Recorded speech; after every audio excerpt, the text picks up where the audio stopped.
buy or sell the Seahawks being the toughest matchup in the NFC West for the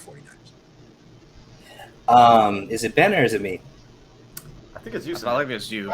Cool. So I'm actually going to sell this because I believe the team that's going to be the toughest matchup is remarkably going to be the Rams. And the reason why I think it's going to be the Rams is I think Matt Stafford is a good quarterback. I think he's an upgrade from Goff. He was the reason why Goff was the reason why the 49ers were able to have so much success with the Rams these last 4 games that they've pretty much been undefeated against them. Matt Stafford is going to be more deliberate with the ball, give them a bigger ceiling than they had with Goff, and also their running back that they have, Cam Akers, is going to be in year 2. He obviously came on really well in the last half of the season. They're just a really talented team. They have a really strong defense. They have superstars on multiple levels in their defense, superstars on offense. So I believe that's going to be their toughest matchup. Whereas the Seahawks are pretty much just a one-trick pony in my books right now.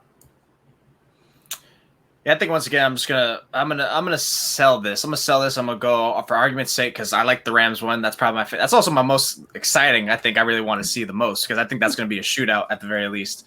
I'm gonna go and say obviously the Cardinals because that's the only team I can pick. But the Cardinals because the last 4 games that the 49ers have played the Cardinals, even when they were dominant in 2019, they didn't cakewalk against them. The only time they cakewalk was the first half of Halloween, the first game in 2019. And even then, they almost choked that lead and eventually almost came back. The second game, they almost dropped that one as well.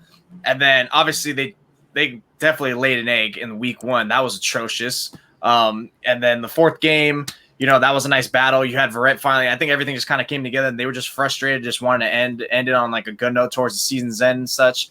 But I think that's going to be a good one because you have so much talent you have to go against. Even though like the coaches even though Cliff Kingsbury, Joseph, and their staff, they don't do a whole lot to really enhance their talent that much. It obviously proved to be enough to struggle against Saleh and Shanahan in terms of scheming like the last 4 games. So at least that's a respectable level. Like, oof, that's going to be a tough one for them to go against. And then even with DeAndre Hopkins, you wonder if Verrett can do the same thing. You wonder if he'll even be healthy for that game when that rolls around. And then Kyler Murray again. I think he's the better runner than Russell Wilson. He's the best runner in the league. I mean, in the division at least. And that defense, like you said, they haven't been able to contain. I mean, who does contain quarterbacks that well? But I feel like Murray always gashes them pretty tough. I feel like the only way he's going to work it out if he gets hit early and is a little scared to run. But other than that, I think that team is just way too loaded for them to try to really – they really going to have to put on one of their best efforts to make it a game for them. Yeah, I'm going to sell this one. I don't think it's the Seahawks as far as the toughest matchup. I think this year the toughest matchup for the 49ers is going to be the Rams. The Rams, other than the one game down to Los Angeles, have actually matched up pretty well with the 49ers throughout these games. And in both of the games last year, it was really Jared Goff that cost them the game. In the first game last year, or the second game last year, or in 2019, that was Jared Goff missing wide open receivers as well.